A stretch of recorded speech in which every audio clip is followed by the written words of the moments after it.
The autumn sun drifted through the oak trees of Riverside Park, laying soft shadows across the winding walking path. Robert Harrison, a successful investment banker in his late 30s, pushed his fiance's daughter, Emma, in her wheelchair along the tree-lined route. It was their Sunday routine, one Robert had grown to cherish since meeting Catherine Morrison and her 9-year-old daughter. 6 months earlier, Emma sat silently in the wheelchair, her small hands neatly folded in her lap. Her light brown hair was pulled back carefully, and she wore a spotless white dress with a Peter Pan collar that Catherine had chosen for her. Robert often noticed how rarely the child smiled, how her blue eyes carried a sadness far too heavy for someone so young. "Beautiful day, isn't it, Emma?" Robert said gently, as he always did, hoping to draw her into conversation. "Yes, Robert," she replied softly, her voice barely more than a whisper. As they rounded a curve in the path, a young boy stepped into view. He appeared to be around 10 years old, dark-skinned, wearing a faded brown t-shirt that had clearly seen better days. His sneakers were worn down, and there was a tiredness in his eyes that hinted at hardships Robert could only imagine. The boy stopped directly in front of them, staring at Emma with an expression that blended concern and determination. "Excuse me." "Sir," Robert said politely, beginning to steer the wheelchair around him, but the boy didn't move. Instead, he pointed straight at Emma and spoke words that made Robert's heart jolt. "She can walk," the boy said, his young voice filled with absolute certainty. "Your fiancé won't let her?" Robert froze, his hands tightening on the wheelchair handles. It felt as if the ground beneath him had shifted. "What did you say?" he asked, his voice catching. "She can walk," the boy repeated, still pointing at Emma. "I've seen her here. When that lady isn't around, she runs and plays like any other kid." Robert looked down at Emma. Her face had gone pale, and her small hands were now gripping the armrests tightly. "Son," Robert said, forcing his voice to remain calm, "that's a very serious thing to say. Emma has been in a wheelchair since I've known her." "She was in an accident." "No accident," the boy interrupted, locking eyes with Robert. His gaze seemed far older than his years. "I live nearby. I see things. 3 weeks ago, I saw her by the pond. She was walking. She was skipping stones. She looked happy. Happier than I've ever seen her in that chair." Robert's mind raced. He thought of the medical reports Catherine had shown him, the neurologist appointments, the special school Emma attended. But another thought crept in, one that had been bothering him for weeks. Catherine received substantial disability payments for Emma. There was also the life insurance settlement from Emma's father's death. "Held in trust for her care, Emma?" Robert said softly, kneeling beside the wheelchair so he could meet her eyes. "Sweetheart, is this true? Can you walk?" Tears welled in the little girl's eyes. Her lips trembled under the weight of a terrible secret she had been carrying alone. I'm not supposed to say," Emma whispered, her voice breaking. "Mama said if I tell, something bad will happen. She said we need the money. She said Daddy would want us to be taken care of." Before any further, please subscribe to support powerful human stories like this. Robert felt his heart shatter. He reached out and took Emma's small hand in his hand. "Emma, nothing bad is going to happen," he said gently. "I promise. You're safe with me." The boy stepped closer. "I'm Marcus," he said. "I didn't want to say anything before, but when I saw you with her today, you looked like a good man, like someone who would listen."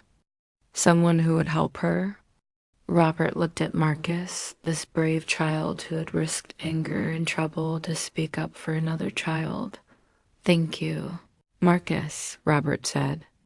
You did the right thing. The very right thing. Robert pulled out his phone and made a call to his attorney, then another to Child Protective Services. He turned back to Emma. Emma, I need to ask you something very important, and I need you to tell me the truth. Can you do that? Emma nodded, tears streaming down her cheeks. Can you stand up from this wheelchair? There was a long pause. Emma glanced at Marcus, who gave her an encouraging nod. Then she looked back at Robert. Will you still love Mama if I do? She asked, her voice small and frightened tears filled Robert's eyes. This child had been protecting her mother at the cost of her own freedom. Emma, he said softly, I will make sure you're taken care of no matter what. But right now, the truth matters most. Can you stand? Slowly, cautiously, Emma placed her hands on the armrests. Inch by inch, she rose from the wheelchair. She stood on shaky legs, not from weakness, but from months of pretending, from sitting still when she should have been running and playing. I'm sorry, Emma sobbed. I'm so sorry. Mama said we needed the money for our house, for my school, for everything. She said it wasn't really lying. Robert pulled Emma into his arms as she cried. Marcus stood nearby, his eyes damp. You have nothing to apologize for, Robert said gently. You were trying to be a good daughter, but what your mother asked you to do wasn't right. It wasn't fair to you. The days that followed were difficult. Catherine was arrested for fraud and child endangerment. Investigators discovered that Emma had never been injured at all. The entire story had been fabricated after her husband's death to secure money and sympathy. Including from Robert, Emma went to stay temporarily with Robert's sister, Margaret, who had children of her own in a warm, loving home. Robert visited every day, watching Emma slowly transform. She began to run, to play, to laugh. Sounds he realized he had never truly heard from her before Marcus became a regular visitor too. Robert learned that he lived with his grandmother in a small apartment near the park, while his mother worked 2 jobs. Marcus often spent his afternoons alone, watching the world pass by one evening. Sitting beside Marcus on a park bench, Robert said, What you did took real courage. You spoke up when it would have been easier to stay silent. Marcus shrugged, though pride flickered in his eyes. My grandma says if you see something wrong and don't say anything, you become part of it. I didn't want to be part of hurting her. Robert handed him a business card. I want you to keep this, and I want you to promise me something. What? Marcus asked. If you or your family ever need anything, you come to me. And when you're ready for college, we'll talk about a scholarship. The world needs more people like you. Marcus's eyes widened. Really? Really, Robert said. You changed 2 lives that day? Emma's in mine. 6 months later, on a warm spring afternoon, Robert sat in the same park, watching Emma play on the swings with Margaret's children. Marcus stood behind her, pushing her higher as she laughed freely. Robert thought about how quickly life can change, how one moment of courage can unlock another person's freedom. He thought about the wedding he had nearly gone through with Catherine, and how close he had come to living a lie, but most of all, he thought about second chances. Emma would need therapy, but she was resilient and surrounded by love. Robert had begun adoption proceedings. He could no longer imagine his life without her, Subscribe for real stories that change lives. Comment if Marcus was the real hero. As the sun dipped low over Riverside Park, bathing everything in gold, Robert felt at peace. True wealth, he realized, wasn't money or status. It was the courage to do what's right and the grace to help others find their freedom.